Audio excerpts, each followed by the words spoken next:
ले लिहा गुरुजी के नामावा बिगड़ल बनी कामावा ए शिशिया। ले लिहा गुरुजी के नामावा बिगड़ल बनी कामावा ए शिशिया।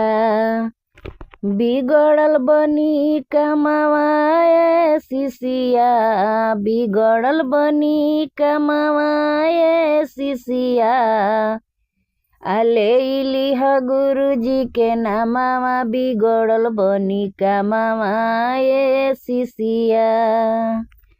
जहिया से हम शिव चर्चा करवनी गुरुजी के दया से सब सुख पवनी।